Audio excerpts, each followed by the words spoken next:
Hey everyone, this is Miss Moriarty and I'm here to discuss with us topic 5.6, which is all about pest control methods, and 5.14, which is integrated pest management, which is more sustainable practices in terms of pest management. So here in the first slide, what are pesticides? How do we go about using them? Well, a pesticide is going to be a substance, whether that be natural or man-made, that's going to kill or control a certain type of organism that is causing an issue. Now, we can have different types of pesticides, so things like an insecticide or herbicide.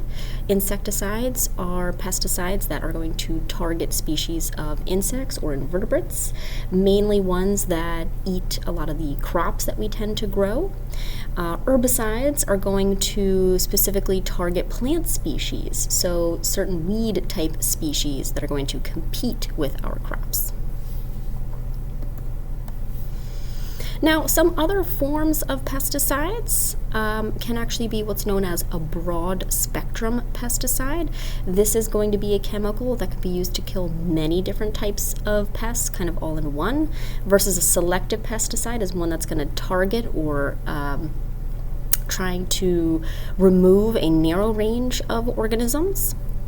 And a lot of those chemicals kind of fall into two categories and mainly kind of fall into the persistent category. So when we look at a persistent pesticide, for example, one that used to be used way back when, known as DDT, it does not necessarily be used any further. This is a persistent pesticide that actually, even though it has been banned for about 20 years or more, we can still actually find it in some organisms where there may have been a lot of DDT used in the local area. So this is a pesticide that remains in the environment for a very long time because it does not degrade, versus a non-persistent pesticide is one that can break down rapidly, usually in weeks or months. But unfortunately, majority of the pesticides that we tend to use are persistent and kind of remain in the environment for longer periods of time. So what is the deal with using pesticides? So we know that pesticide use certainly increased in the change of the Green Revolution, right? This was a method that farmers could now use to help eliminate things that were eating their crops or competing with their crops, and so that aids in more crop yield. But the problem with adding more and more more and more pesticides is that certain pests can become pesticide resistant, right? Going back to biology and the theory of evolution, we know that species DNA can wind up mutating. That mutation can then be passed along to offspring, and over time we can wind up with a pest that is resistant to the chemicals that we are using to eliminate it. So this creates a phenomenon called a pesticide treadmill. So here we can kind of see that in the picture. So here we have a crop infested with certain types of pests. Here we tend to apply a pesticide there. It eliminates majority of those pests, but if they wind up having a mutation in their DNA that allows them to be resistant to that pesticide, we're going to start to see more and more of those resistant individuals survive and reproduce, and their population will only grow further. So if you want to continue to eliminate those pests, you're going to have to apply even more pesticide in the future, creating, right, almost like a positive feedback loop. Now, how might GMOs, however, kind of like play a role with pesticide use and pest control?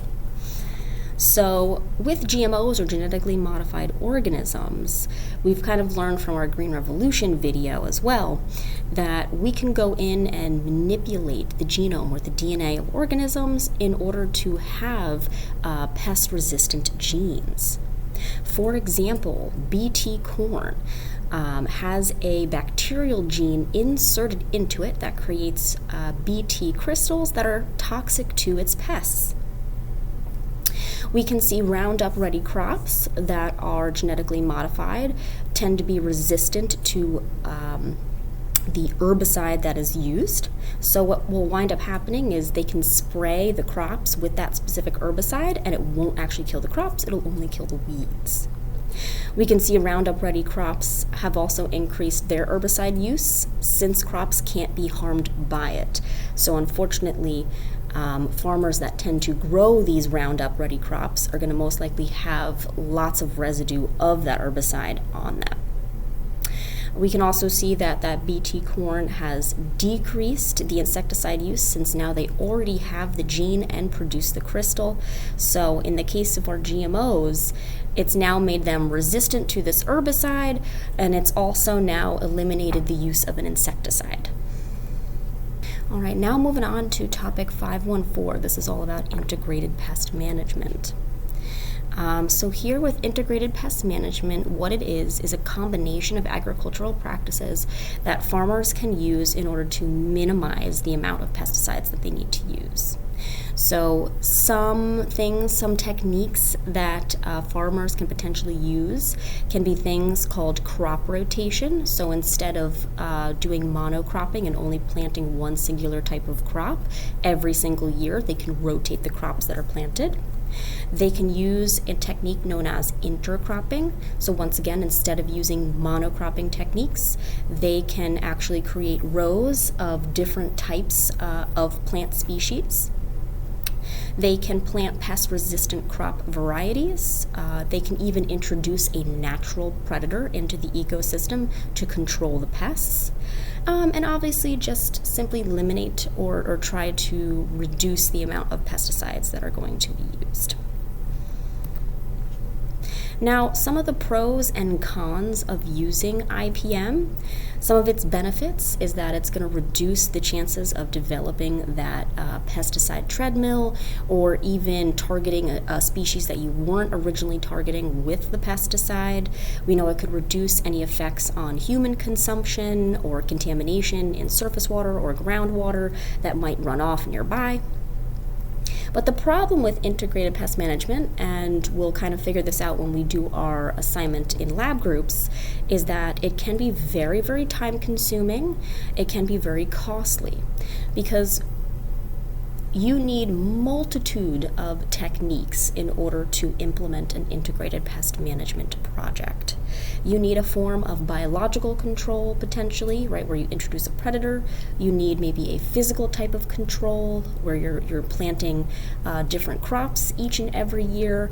So there's a lot that goes into integrated pest management that can make it difficult for farmers to want to. Alright everyone, that's it for our video on 5.6 and 5.14. Please leave a question at the end of the video.